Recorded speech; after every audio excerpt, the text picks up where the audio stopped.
Hello guys, or should I say hello all, or hello everyone. I've actually recently been told by a manager of a place I volunteer at to be more mindful of the vocabulary I use to refer to people. I guess some people don't like to be referred to with guys, but I'm from California, so it's always been a rather neutral thing here.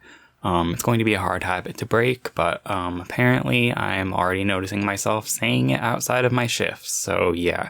Anyway, let's move on. Last month, a YouTuber named Anthony Padilla made a video in his I Spent a Day With series. In these videos, he sits down and interviews people of various identities and allows them to speak about their lives in a judgment-free manner. He's made videos chatting with asexuals, pansexuals, ex-cult members, emos, and even self-proclaimed psychics. The video I'll be responding to today is titled, I Spent a Day with Goths.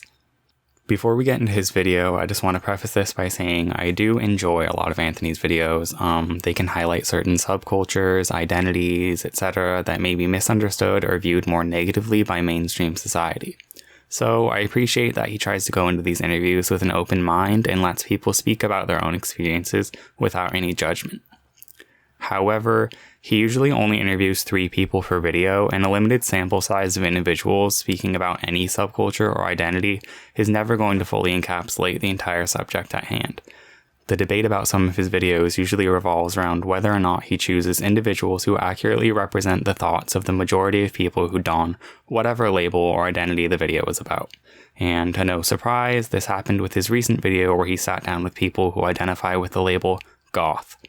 Before anyone also comments something like, hey, you stole this idea from It's Black Friday, she did a Goth reacts to I Spent a Day with Goths already. Well, I've actually had this video planned for about 3 weeks now, I just never had the time to make it because I've been quite busy lately, so no. I'm not trying to copy her idea or anything, if you could even call that an idea. She just happened to get her video up first, so yeah. Okay, with all that being said, let's finally get to Anthony's video. Goth, a subculture visually defined by its characteristic black clothing, hair, lipstick, fingernail polish, and pale complexion. Okay, so I'm just going to stop the video here really quickly to address something. While a pale complexion is something a lot of goths like to play around with, it's not a defining characteristic of the subculture, and it's certainly not something that's ever enforced in the subculture. I believe it's something that shouldn't be looked at as any sort of defining characteristic of what a goth should look like, because people with any skin complexion can be a goth, and reinforcement of the idea that paleness has anything to do with defining what is or isn't related to goth can be a dangerous door to racism both from within and outside of the subculture. Along with an emphasis on finding beauty in what others may consider dark. While aesthetics are certainly an important factor, many feel the goth lifestyle is predominantly defined by gothic rock, an evolution of the post-punk music scene in the 1980s. Nearly 40 years since its explosion into the mainstream, the goth subculture is still thriving to this day and has impacted nearly every corner of the earth, with a strong presence everywhere from Germany to Japan. I like that just 30 seconds into the video, he's already brought up music. That's really important to highlight when talking about the subculture, so yay for that. I also like how he mentioned how global goth has become in the past 40 or so years. Although a lot of the early regional scenes were found in places like the UK, France, Germany, and California, the music has become pervasive and new scenes have developed in pretty much any country you can think of. My name's Anthony Padilla, and today I'm going to be sitting down with goths to learn the truth about this lifestyle and what it's like identifying with the culture that endures such harsh criticism from outsiders. Are goths able to see beauty in the dark and macabre, allowing them to find a certain peace in life that others simply can't? Or is this merely an obsession with death and destruction that barely scratches the surface of deep-rooted satanic beliefs? Are goths proud of their label? Or has their identity forced them to feel beaten down and shunned into the dark shadows of society? I wouldn't say that anything he just says has much to do with being a goth, but yeah, we'll see where this goes from here. Hi, Stella. Hello. Tyler. Hey. Susie. Hey, how's it going? Thank you so much for coming out and teaching me about the wondrous world of goths. Beautiful. So what do you consider yourself? Goth, deeply dark and mysterious individual? I consider myself goth. I consider myself to be goth. I would consider myself goth.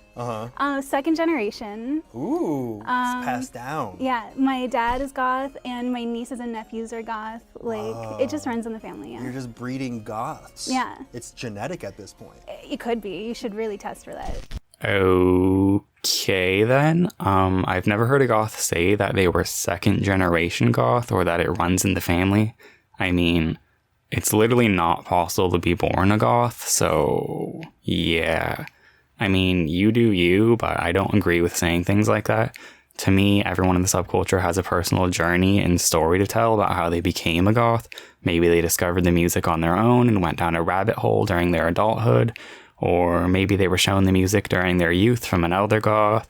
Perhaps they had a friend who was a goth and took them to their first club, getting them interested in their local scene, and then they got into the larger subculture. But to say you're born with it or jokingly saying that it's genetic makes it sound like it's something only certain types of people can be, but really our subculture is open to anyone who finds enjoyment in listening to the music and partaking in the social aspects of discussing, supporting, and sharing the music.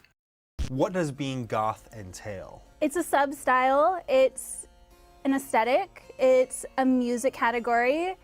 It's a friend. I wouldn't ever say that goth is a sub-style. I mean, like, whatever that means, or even just a style. Sure, there are certain fashion staples that have been woven into the fabric of goth history due to past iconic goth musicians' clothing styles, but someone's style isn't necessarily indicative of whether or not they are a goth. Like I said, certain traditional goth staples can sometimes be indicators of one's interest in the music. For example, if someone has a DIY fishnet top, large teased black hair, pointed shoes, and an ankh necklace, I'm going to assume that they're into goth music. Someone could wear all of those things and not actually listen to goth, but how would they even know about that kind of iconic look or these fashion staples without being involved with the subculture or learning about it from being around other goths? Anyway, I'm probably overcomplicating things. At the end of the day, being a goth doesn't really necessarily have to do with how someone dresses themselves. You just have to listen to the music. It's mostly about the music? Yeah, that's really all it is. Like, Yeah. people try to make it about other things, but it's just the music. The music is the foundation of the culture. It evolved from the post-punk scene that occurred in the late 70s, early 80s. Bands like Susie and the Banshees, The Cure, Joy Division. Okay, so these two, I love everything they just said, and it makes me really, really happy to hear the younger generation of goths talking about how the music remains the foundation of the subculture. What the second guy said, you just have to listen to the music, is pretty spot on. What makes the subculture is the music, and what Stella said is very good. I wish they could have talked a bit more about the evolution of post-punk music scenes that would mature into the main subgenres under the umbrella term of goth music, like goth rock, dark wave, cold wave, death rock, but I'm sure there were some time constraints with these interviews. It's great that Susie and the Banshees and The Cure were mentioned, but I'd also like to have heard some other important bands being name-dropped, like Specimen, Alien Sex Fiend, Bauhaus, Christian Death, The Sisters of Mercy, stuff like that. How long have you been goth? Honestly, about 2 years since I, really started listening to the music. It was an episode of South Park where South Park introduced you to goth culture? Essentially, because I was like, okay, so that's what it's called. So it's really funny that Tyler mentions getting into goth because of South Park, because I know a lot of goths that have told me they fell into researching the subculture because of some darkly inclined cartoon characters they'd seen in shows as children or teenagers, but I've never heard anyone mention the goth kids from South Park. The South Park goth kids are actually probably one of the more accurate depictions of goths in an animated series. I mean, although they're quite stereotypical in a really satirical way, I really appreciate them as a sort of goth representation in animation, because a lot of their scenes in the show actually include music written by the people behind the show that was made to sound like dark wave or goth rock, so the creators really show that they get that goth is music-based subculture, and I've always found that to be really cool. In 6th grade, finally noticing that I had a look that I could control. 6th grade. But I thought you were a second generation goth, genetically. I'm just playing around though. I think a lot of us probably were entranced by dark fashion in our youth, much before we got into the music. I've heard from some people that dark alternative fashion was usually their gateway that led them into discovering goth music. What is it about goth culture that you identify with most? It's just really leaning into your sensitivity and your sadness and commiserating. Again, how does any of that have anything to do with being a goth? Like, I'm glad she finds that sort of catharsis with using the label and doing, whatever it is she does, but I just found that it reinforces a negative stereotype that goths are these mopey, sad, or depressed individuals by saying something like that. I'm all for people getting in touch with the sad or darker emotions in life, but literally anyone can do that, and it's not just something that a goth does. You could say the same about emos, metalheads, or anyone else involved in any other music-based scene. There's always going to be people tapping into their more melancholy side for the sake of art, even outside of any alternative subculture, so it's not really something that's very defining of goth. What is it about goth culture that you identify with most? My house is definitely a part of my goth lifestyle. Your house is goth. I'm a taxidermist, trained and accredited. So you got dead animals in your house. A lot of dead animals in my You're house. just surrounded by death. Yes, I'm very death positive. The stuff she talks about here is quite interesting, and I'm also someone who supports a more death-positive society, as well as someone who's into collecting bones and taxidermy, but I'm not sure what any of this has to do with being a goth. Plenty of goths can like these things, sure, but plenty of non-goths do as well, so yeah, again, these types of things aren't exclusive to goth. What is it about the dark and macabre that you find so fascinating? I mean, because we're all gonna die. When I was in high school, I applied to be a makeup artist on cadavers at a funeral home. That was like my dream. I don't have any problem being around death or the dead because I've always looked at it as a natural thing. It's so easy these days to ignore it and forget about it because it's, you know, you don't do funerals in the home anymore. You don't do viewings really of the dead anymore. Things like that, like they don't happen anymore. Again, I'm not sure why these questions are coming up in an interview with goths, but death is always an interesting discussion, I guess, so... Do you ever get weird reactions because of your goth fashion choices? I would say like 30% of the time I get profiled for a shoplifter. Really? Get followed around the store. So if you have a tattoo sleeve and you wear black, you're probably gonna steal something. Yeah, I get a lot of people who are like, you know, in messages online asking if like I want to kill myself or like things like that, you know, like because like you're so depressed. And I wish that like connotation of it would just go away because like that's also a stereotype. That's mean. I mean, perhaps if people didn't describe being in touch with sadness or whatever as being associated with goth, then maybe those stereotypes would go away. But yeah. Do people ever assume that you're unapproachable because of your look? Yes. It doesn't help that I have resting bitch face. Resting bitch face. I get that a lot. You got RBF? RBF. I got RBF hard. Anyway, aside from the previous point, what Susie said before about being profiled in stores and what Stella said about people assuming you're unapproachable based on your appearance is actually pretty true. But again, this isn't something that exclusively happens to goths. It'll happen to any one of us that do partake in fashion styles that aren't necessarily mainstream. So that could be literally anyone that's into alternative fashion. In the past, I've been followed around in stores by employees who likely were assuming I was a thief or something. I've also had moments where I'm shopping or just out in public and people will try to discreetly take photos of me, like I'm just some prop or something. It's very uncomfortable to have photos taken of yourself without consent or to be followed around for no real reason, but I mean, it's public, so what can you do? I get the struggle though. Not every goth is going to deal with that though, because like I said, dressing in a style that's more traditionally associated with goth is not a requirement, and not every goth is going to do it. It's definitely going to be different for every individual, goth or non-goth. Overall, I think people just need to stop being rude in general and just let people live their lives and dress how they want. I mean, it's none of your business how another person chooses to dress themselves, unless you're being negatively impacted in some way. Just let people be. You know what's a bad thing in the goth community right now that I wish would go away? Everyone wants a goth girlfriend. Is that a thing that people say? The big goth girlfriend thing? They You say haven't they heard want- that? No, they say I want big goth Oh, girlfriend. there's people who are saying, I want a big goth girlfriend. That's the trend. I find it extremely demeaning because it's saying that goth girls are only wanted because of their look. There's more to us than just like big goth girlfriend. That whole trend about the goth GF and stuff, I can agree is pretty annoying. I know that it's just a meme and doesn't mean much, but it's really not that funny when people outside of the subculture say stuff about it.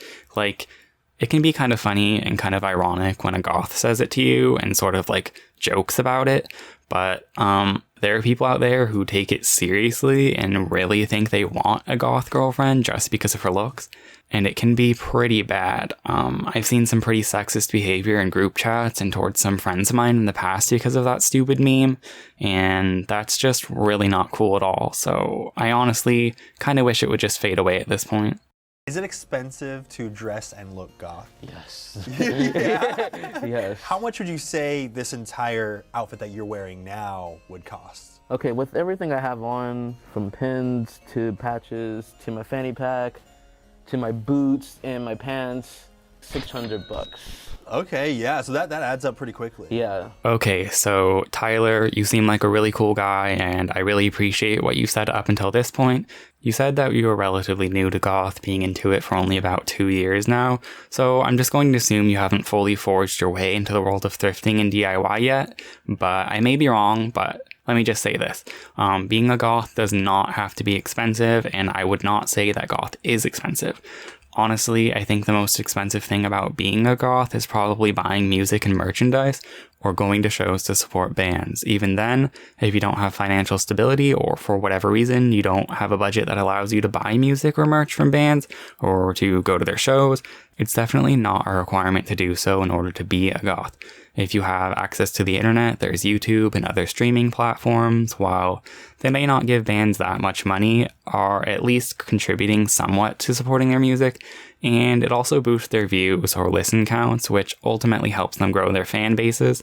Anyway, back to the topic of fashion. Again, like I mentioned many times in this video, it's not necessary to dress in dark clothing to be a goth, and even if you do want to partake in a dark style, you don't have to spend that much money to do so. Buying things from secondhand shops and DIY modifications to clothing has always been an optional secondary component to goth since its inception.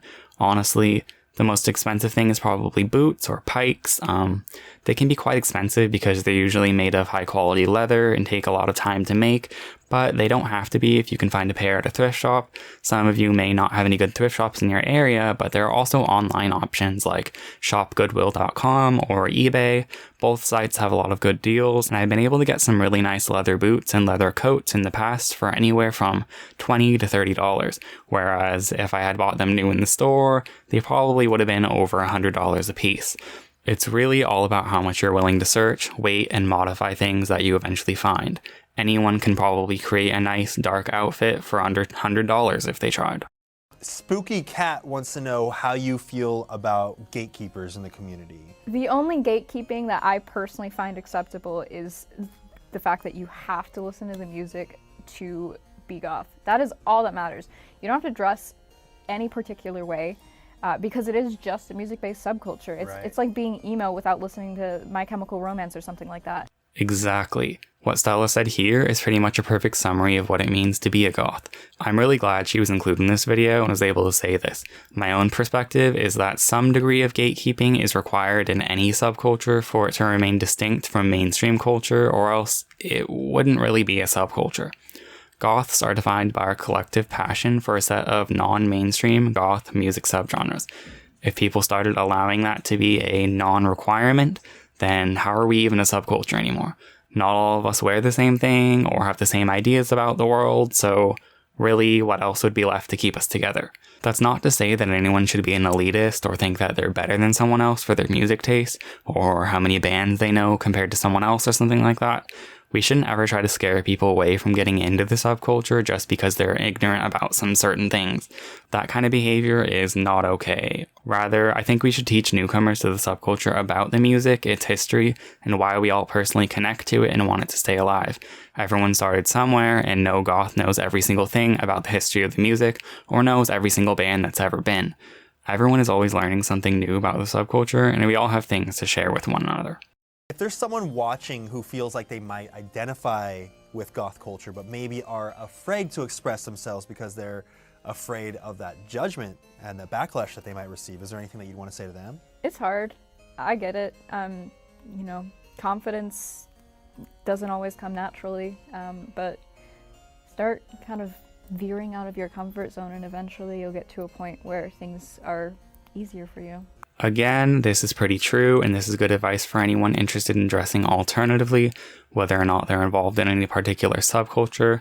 Just be yourself, but be safe. If you live in a small, conservative town somewhere or something, and you know for a fact you could be bullied or even worse for dressing outside of the box, just try to ease into it and test the waters before you jump into anything too extravagant.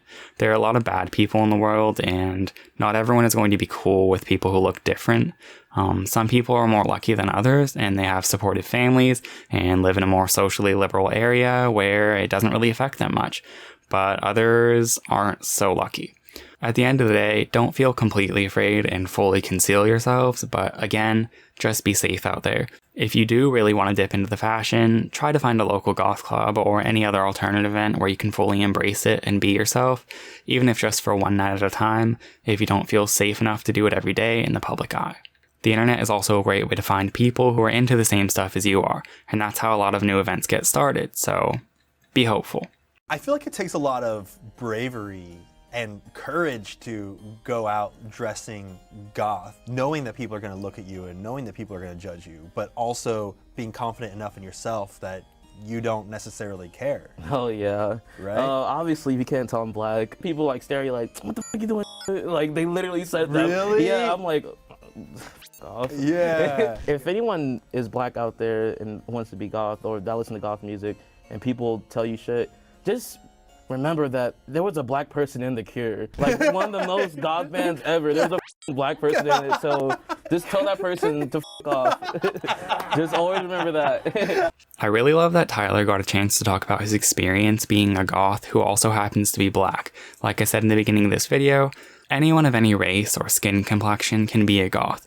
Anyone who tells you otherwise or tries to argue with you that you have to be pale or white to be goth is literally just racist and needs to be shunned. There's no room for that type of behavior within the subculture, and it's honestly pretty disgusting that anyone has to deal with racism or feeling othered within our subculture. Goth is full of so much diversity, but unfortunately, there always seems to be a lack of representation from minority groups. Luckily, most goths I've met have been very open-minded and non-discriminatory, although I just want to say that I don't think I have any place in talking about the experiences of being a goth POC, since I am white myself and haven't ever faced such discrimination. I do, however, think it's really important to listen to those who have experienced it, and to support them and make them feel welcome at times where they may feel excluded. And what do you think the biggest misconception is? They're purposely trying to scare people that they're going to hurt you, that they're going to hurt others, that they want to hurt themselves. That's a big one. And that's not to say that that's not a part of the community, but there are people who are mentally hurt everywhere, in every community. So you can't say that that's just a goth thing. It's, you know, the religion aspect, like all goths are saying this, or these kids would shoot up schools. I think that came from, you know, the Columbine kids. Marilyn Manson was big in the late 90s, and they listened to Marilyn Manson and Rammstein, so people just assume, since they like that music, they think all kids that listen to that want to go shoot up a school, or they're violent, or they're mad and depressed all the time. It's true that there are a lot of negative connotations related to the word goth, and it's important to combat those when you can. One thing I liked was the last part Susie mentioned, that there are a lot of people who are mentally hurt in our community. Mental illness is not a part of being a goth, but a lot of goths do struggle with mental illness just like anyone else in society. Something I found really cool about the subculture is that underneath the mainstream portrayal of goth, when you really get into it and start to meet people, you realize how diverse the subculture really is. There are people of all different races, genders, sexual orientations, and there's even a lot of neurodiversity within the subculture. You never really know who you'll come across or eventually become friends with. We're all just kind of out in the world having a good time, living, and enjoying the music together. So the rest of the video is just sort of a silly few minutes of the interviewees giving Anthony a quote-unquote goth makeover. I'm just going to let you all go watch that video if you want to see that part. I'm sure you'll all have your own opinions about it, but I'm not going to take that part very seriously, since in the end, goth isn't really about how you dress, so yeah. Well, I guess that kind of concludes my response to this video. I'm sure there will be some different opinions people have about this video, Overall, I think it was a pretty decent portrayal of goth. I've seen some videos about goths that have been really terrible and don't even mention goth music or have been completely unaware of the actual subculture and its history.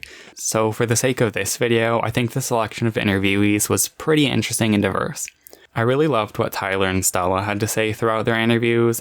Susie also seemed like she's generally a cool person. I don't necessarily agree with everything she had to say, and I don't see how some of her topics had anything to do with goth, but I guess in the end it was interesting to include a bit about her work and outside interests, since every goth will be different in many ways. I know a lot of goths who are into living a dark lifestyle along with their passion for goth music, so I guess that was one way to highlight a common crossover of interests that's found within the subculture. She did also mention in the beginning briefly that goth was also a style of music, so yay for that. It seems like everyone in the video was familiar with goth music to at least some extent, so that makes me happy. Anyway, hopefully you all stay civil in the comment section, share the opinions you want, but try not to attack any of the people who were included in Anthony's video. It takes a lot to put yourself out there on a channel that has 4 million subscribers, so be critical but stay kind, and until the next video, bye guys. Or all, or everyone watching.